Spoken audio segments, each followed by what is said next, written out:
Que dire de cette défaite? Elle est juste largement méritée. Et même là, vraiment, on va dire que la chance a été de notre côté. Parce qu'avec le nombre d'actions que Girona a aussi obtenu, le score aurait été même plus important que cela. Donc, c'était un très beau match, il faut l'avouer. C'était un bon match, un match assez intéressant. Mais vraiment, je ne suis pas déçu de ce score, vraiment. J'ai beau être barcelonais, j'ai beau aimer mon club, je le sais très bien, mais vraiment, ce match est le parfait exemple de notre réalité actuelle, où malgré qu'on a plusieurs occasions, on ne fait absolument rien, on ne parvient pas à marquer, on n'a pas des attaquants vraiment mordants.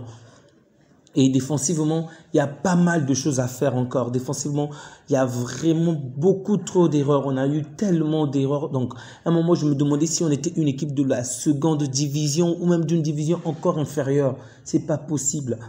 Et un autre point, c'est que depuis un bon bout de temps, on entend qu'il nous faut un vrai 6 qui viendra pour ratisser un vrai combattant. Bon, on a essayé de prendre certains joueurs, malheureusement, là je parle de Romeo, bien évidemment, ils ne compensent pas cela. Avec Gavi, ça allait un tout petit peu, mais comme vous le savez, Gavi est blessé jusqu'à la fin de la saison, donc il ne sera pas disponible. Vraiment, ce score de 4-2, c'est largement mérité. Et même si c'était 5 ou 6, ça ne m'aurait pas étonné parce que on a juste trouvé un plus fort que nous aujourd'hui. Girona a juste été brillant du début jusqu'à la fin du match. Bon sang. Même Eric Garcia m'a épaté aujourd'hui. Et vous savez de quelle manière je voulais vraiment qu'il parte du Barça. Même Eric Garcia que l'on a prêté m'a vraiment épaté. Mais celui qui est de très très loin, selon moi, l'homme du match, c'est Miguel Gutiérrez. Ainsi que Yann Couto. Donc pour moi, Miguel, je le mets en premier. Et peut-être Yann Couto en deuxième position. Vraiment, Xavi qui dit qu'il est vraiment impressionné par Alexis Garcia. Bon, il a quand même fait un match intéressant, mais il devrait d'abord s'intéresser à Miguel. Apparemment, c'était un ancien joueur du Real de Madrid, mais vraiment, il a été brillant, vraiment brillant, il faut le dire. Aucun de nos joueurs n'a été à la hauteur pour pouvoir l'arrêter. Vraiment, aucun des joueurs n'a été à la hauteur aujourd'hui. Donc, tout le côté droit était mort, vraiment mort. Cancelo, je ne comprends pas pourquoi Xavi, par exemple, son tête aujourd'hui. Cancelo est bon, je dois le dire, que ce soit du côté gauche et du côté droit. Mais par exemple, lorsqu'il fait rentrer Baldé, qui est gaucher, il met Baldé au centre pour laisser Cancelo à gauche. Je ne comprends pas, alors que Cancelo est de base un défenseur droit. Le pire, c'est que pendant tout le match, il y a eu tellement d'erreurs défensives, mais il ne se dit pas un seul instant qu'il faut le changer. Vraiment, je n'ai pas compris quel est le poste que Baldé a réellement joué, parce que pourquoi le mettre au centre? Depuis quand Baldé est un défenseur central? Vraiment, depuis quand? Mais même en dehors de ce remplacement-là, il y a eu tellement, en tout cas, tellement d'erreurs du côté du Barça. Et une qualité chirurgicale du côté de Girona. Vraiment, bravo aux joueurs de Girona. C'est largement mérité. Ils sont premiers aujourd'hui avec 2 points de plus sur le Real de Madrid. Et énormément de points par rapport à nous. Il n'y a même pas compté, je crois, 7 points. Donc, pour l'instant, on est 4e, mais je tiens à signaler que l'Atlético, on a 34 points avec l'Atlético, mais l'Atlético a un match de moins que nous. Donc, si jamais l'Atlético venait à jouer son match et l'emporte, ben, nous aurons 3 points de moins encore par rapport à l'Atlético. Donc, Girona premier, le Real deuxième, l'Atlético troisième, le Barça est 4e pour l'instant. Et même les 2 buts que nous avons marqués, vraiment, il y a énormément de choses à dire pour ce match. Il y a vraiment énormément de choses. Premièrement, le manque d'efficacité. Je n'ai jamais vu une équipe manquer autant d'actions. Rafinha est le seul gaucher brésilien qui a autant d'actions devant le gardien et qui ne fout absolument rien. C'est vrai qu'il a fait une passe décisive aujourd'hui, mais bon sang de bonsoir. Comment est-ce qu'il peut rater autant d'actions devant le gardien? Est-ce que ce mec est un Brésilien vraiment? Avant, on avait des gauchos, on avait des Ronaldinho, on avait des Neymar, des gens qui tuaient le gardien. Mais le mec, il a au moins 2 actions tellement dangereuses.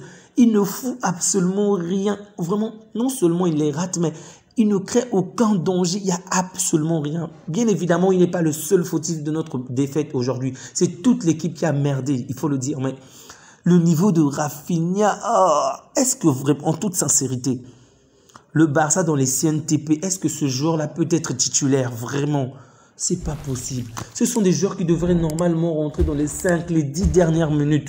Mais bon, on a des problèmes financiers, donc c'est normal qu'on se contente de ce que l'on a. Joao Félix également n'a pas été à la hauteur aujourd'hui. Il y a même des détails de dribble et pourtant, on a bien commencé le match, je dois l'avouer. Il y avait une domination claire et nette de la part du Barça, malgré le manque d'efficacité. Mais plus le temps va passer, de plus en plus, Girona va proposer un meilleur visage.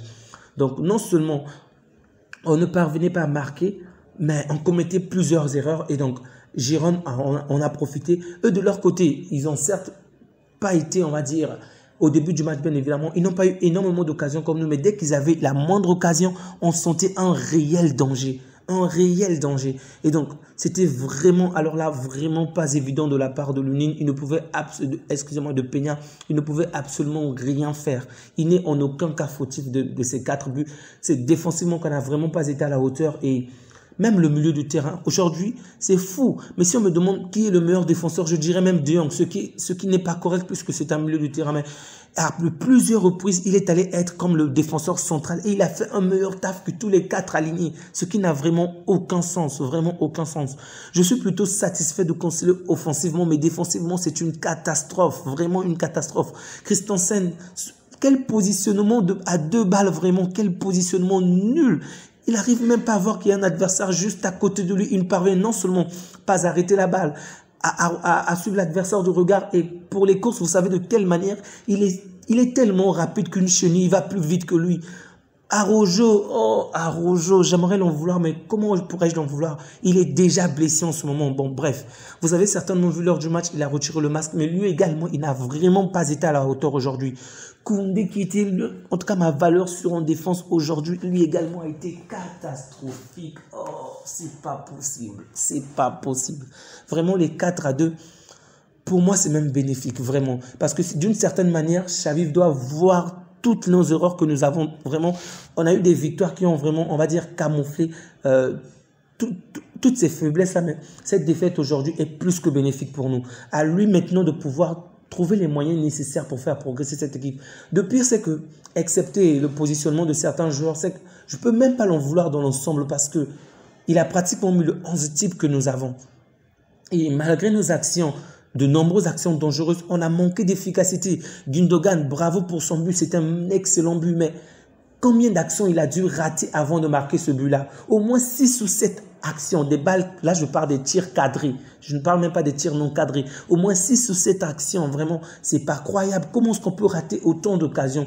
Regardez le Real Madrid, que ce soit en Ligue des Champions ou en championnat, même lorsqu'il n'y a pas plusieurs, même lorsque, excusez-moi, ils subissent des actions, il suffit d'une petite action pour qu'il y ait un but, pour qu'on sente un réel danger. Mais nous, lorsque nos joueurs se mettaient à tirer, on avait l'impression qu'ils faisaient des passes au gardien adverse. Ça n'a pas de sens. Pedri, Pedri, c'est un joueur que j'aime tellement, vous le savez. J'aime beaucoup Pedri, mais je pense que lui également, depuis qu'il est revenu de sa blessure, il y a un vrai souci. C'est qu'il ne tire jamais. C'est quoi le souci? Des passes sont bonnes, les dribbles sont bons, d'accord, mais l'opportunité s'offre à toi aujourd'hui. Tire mon frère. Qu'est-ce que tu attends? Pourquoi tu cherches un autre joueur? Tire. C'est pas croyable. C'est pas croyable. Donc, on a eu quand même De Jong aujourd'hui qui a quand même tiré, Gundogan également qui a tiré, mais un manque d'efficacité clair et net de la part de nos joueurs. Mais Pedri, lui, de son côté, n'a vraiment pas osé. Regardez de l'autre côté où on a des Kroos, des Modric qui tirent à 30 mètres, 40 mètres. Ça ne rentre pas toujours, mais ça apporte vraiment du danger. Et donc, l'adversaire se méfie davantage de nous. Bref, Lewandowski, certes, il marque un but très important qui nous remet normalement dans le match. Mais après, lui également, il a quand même raté certaines actions. Mais dans ce match, vraiment, je ne pourrais même pas l'en vouloir parce que en dehors des 2 ou 3 actions qu'il rate, je pense qu'il a quand même fait un match assez intéressant par rapport aux performances qu'il réalisait depuis un certain bout de temps. Donc, ce n'est pas son top niveau, bien évidemment, mais lorsque je vois sa courbe, aujourd'hui, je dirais que c'est plutôt satisfaisant par rapport au match précédent. Donc, dans l'ensemble, c'est vraiment une victoire largement méritée de la part de Girona. Vraiment, Girona a largement mérité cette victoire parce qu'on n'a vraiment pas été à la hauteur.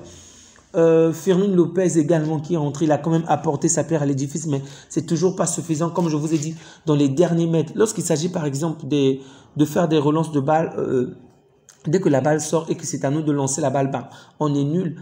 Dès qu'il faut, par exemple, l'avant-dernière passe ou la dernière passe avant de tirer, on est nul. Quoi d'autre? On a des attaquants qui ne savent vraiment pas marquer. Je ne sais pas s'il faut les apprendre tout encore. Ferran Torres, bon, il a raté pas mal d'actions, mais au moins il a pu réaliser une passe décisive. En plus, une très bonne action, bravo à lui. Lamine Yamal qui a également apporté du danger, mais je pense qu'il n'a pas été, surtout pendant les 10 premières minutes après son entrée, il a quand même été absent, mais après, il a apporté une vraie, on va dire, un réel danger. Donc, ma grande déception, c'est avant tout Rafinha, parce que je m'attends plus à un joueur comme lui, avec ces genres d'actions qu'il a obtenues en face du gardien. Baldé, il a essayé de faire quelque chose, mais c'était trop tard. L'écart de niveau est juste immense aujourd'hui, il faut le dire. Girona est largement au-dessus de nous. Et c'est pas pour rien que c'est la meilleure attaque d'Espagne. C'est pas pour rien qu'elle est première en ce moment même devant le Real Madrid. Donc, bravo à eux, bravo à nos frères catalans. Sincèrement, si cette année on ne remporte pas le championnat, déjà ce que je pense que ce qui ne va pas se faire, je préfère encore que Girona le remporte plutôt que de voir le Real Madrid. Donc, bravo à eux, j'espère qu'ils vont continuer ainsi et que de notre côté, nous allons trouver de nouvelles armes pour être plus forts dans les prochains matchs à venir.